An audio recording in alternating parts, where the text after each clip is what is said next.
Assalamualaikum. Assalamualaikum. Oh, Assalamualaikum. Assalamualaikum. Assalamualaikum. Assalamualaikum. Tapi cuba kita fikir balik kawan-kawan. Rasulullah SAW pernah bersabda di dalam hadisnya yang maksudnya lebih kurang solat berjemaah itu lebih tinggi darjatnya 27 kali ganda daripada solat berseorangan. Jadi hanya dengan solat berjemaah, amalan solat kita itu sendiri ditinggikan 27 darjat. Tapi berapa ramai je daripada kita yang mengejar ataupun orang Kedah kata hak ligan solat jemaah ni. Tu pun kalau solat.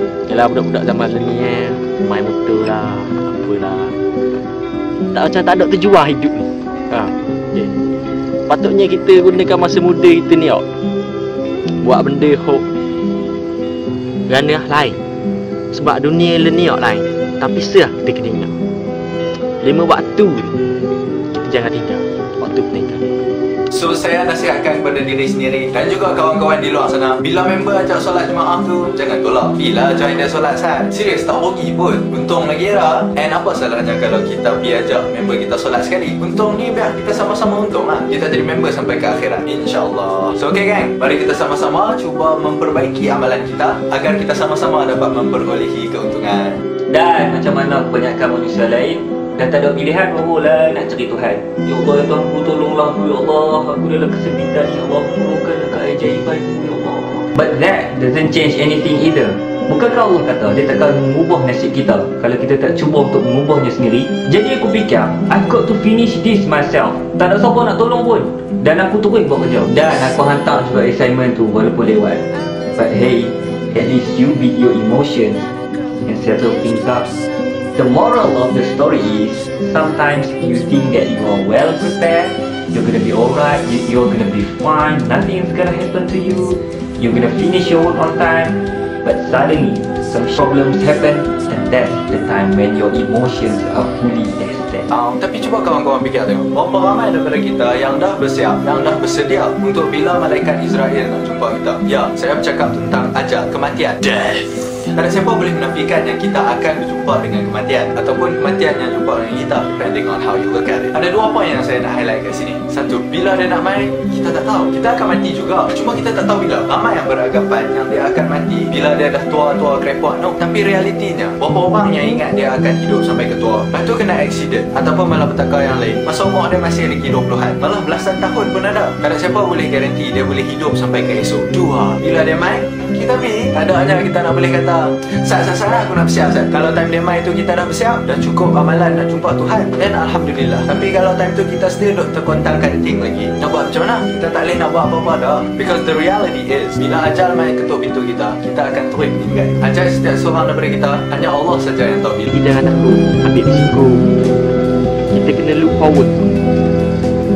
Walaupun ada orang tolong kita, Allah sentiasa di sisi.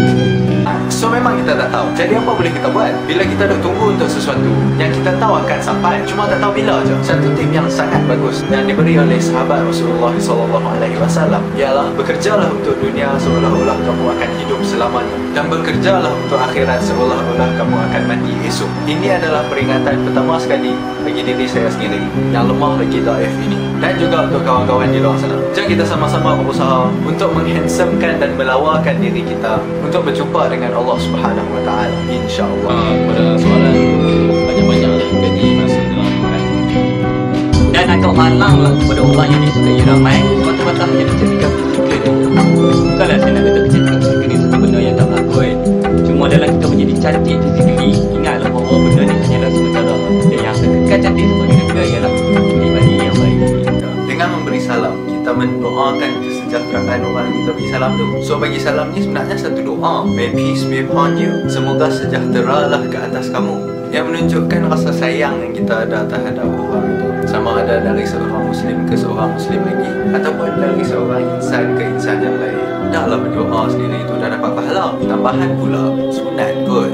Rasulullah SAW menganjurkan kita untuk bagi salam, seperti dalam hadis ni yang diriwayatkan oleh Abu Abdullah Ibn Amar Ibn Al-As radhiyallahu anhu. Dia kata, ada seseorang bertanya kepada Rasulullah SAW, apa amalan yang baik di dalam Islam? Rasulullah SAW pun menjawab, memberi makan kepada orang yang miskin dan memberi salam kepada yang kamu kenali ataupun tidak kamu kenali. Janganlah judge buku by its cover.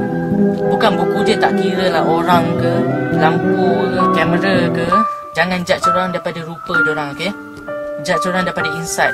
Dan kepada kita-kita yang kurang bagi salam ke orang ni, jomlah kita tingkatkan pemberian salam kita kepada orang yang kita kenal dan juga kepada orang yang kita tak kenal. Things get worse bila orang mula sebarkan benda ni, menyebabkan makin ramai orang percaya, menyebabkan penipuan berlaku secara berleluasa. Dan kesannya sangat bahaya. Jadikan proses beli belah kita lepas ni jadi macam ni. Assalamualaikum. Waalaikumsalam.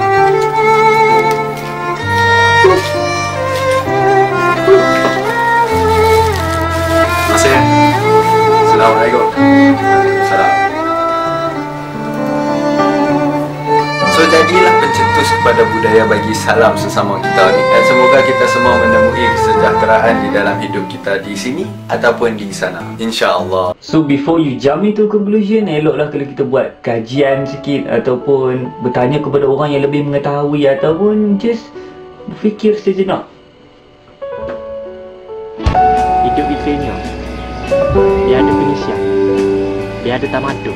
So number 1, make the intention to wake up for Fajr prayer. Number 2, ask Allah subhanahu wa ta'ala to help you out. Number 3, fight that urge to go back to sleep. Kita kena hormat dia bapa. Jadi seorang orang yang bagus, orang yang baik. Sebab apa di hidup kita ni, kita kena ingat semua yang bermula pasti akan berakhir. Yang hidup pasti akan mati. Jadi apa kita nak buat masa hidup ni? Adakah kita nak biarkan gitu lah masa muda kita? Baru tua lagi baru kita belajar. Ni nak Abang Mai. Tak semestinya orang yang famous, pandai nyanyi, pandai berlakon, kita patut jadikan role model. Entah berapa ramai orang famous dalam dunia ni, tak betul sangat pun. Aduh terasa. Padahal berapa ramai lagi orang yang tak famous lebih layak jadi role model kita. Mak ayah, tukar agama, cikgu-cikgu. Habis tu bukan orang cakap kalau lagi banyak kau ibadat, lagi kau dekat dengan Tuhan, lagi hati kau tenang. Kalau ibadat ikhlas. Aku tak kacau siapa-siapa kan. Ada banyak lagi orang jahat luar sana. Awak dia hidup bahagia dengan family dia apa? Awak Tuhan tak beri nyawa family dia apa? Awak aku Kau pernah ada adik istimewa. Kau tahu Nabi tak ada siapa? siapa? Tak ada siapa-siapa. Tapi dia ada bapak saudara. Tapi bapak saudara dia mana masuk Islam? Bapak saudara dapat teman dia sekejap ni. Tapi dia ada isteri. Bukan tak yang kau. Tapi dia Nabi, manalah sama dengan aku. Memang tak sama. Sebab dia lagi tak ada apa-apa kalau nak compare dengan kau. Tapi aku tak boleh hidup seorang macam ni. Memang tak boleh. Selagi kau tak bergantung pada yang tak mati.